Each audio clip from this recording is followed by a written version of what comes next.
குருவே சரணம். அனைவருக்கும் ஆத்மா வணக்கம்.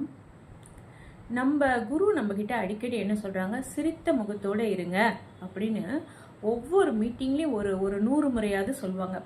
அப்பயுமே நம்மள ஒரு சிலர் சிரிக்க ட்ரை பண்ணி சிரிக்கிறது, இல்லைன்னா சிரிப்பே வரல குருஜி அப்படின்னு சொல்கிறது, தியானம் பண்ணுறப்ப என்னை அறியாமல் எனக்கு சிரிப்பு வராமல் போயிடுது அப்படின்னு சொல்கிறது, இந்த மாதிரியெல்லாம் நம்ம சொல்லிகிட்டு இருக்கோம்.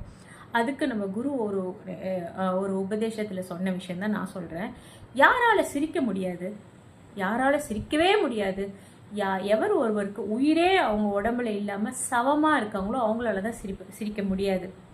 அப்போ நாம் சிவமா சவமா, குரு எப்படி உயர்த்திருக்கிறாங்க? சிவமாக உயர்த்திருக்கிறாங்க.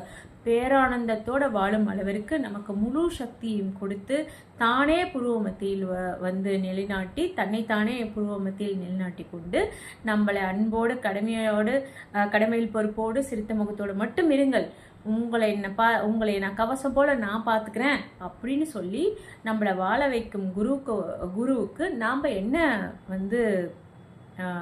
நன்றி கடன் செலுத்துறோம்னா, நாம் சிரித்த முகத்தோட வாழ்றது தான். அப்போ நம்ம நினச்சிக்கணும், நம்மளுக்கு சிரிப்பே வரலையா, அப்போ நம்ம என்ன சவமா? நம்ம சிரிக்கணும். நம்மளை வாழ வச்சிருக்காங்களா நம்ம குரு. அப்போ நம்ம எவ்வளவு சிரிப்போடு சந்தோஷமாக வாழணும். அப்போ நம்மளை பார்த்து இவங்க ஏன் இப்படி சிரித்தபடி இருக்காங்க, இவங்களுக்கு என்ன வாழ்க்கையில் கஷ்ட நஷ்டமே இல்லையா, இவங்க என்ன இப்படி சிரிச்சுக்கிட்டே இருக்காங்க அப்படின்னு நம்மளை பார்த்து மற்றவங்க கேட்கணும்.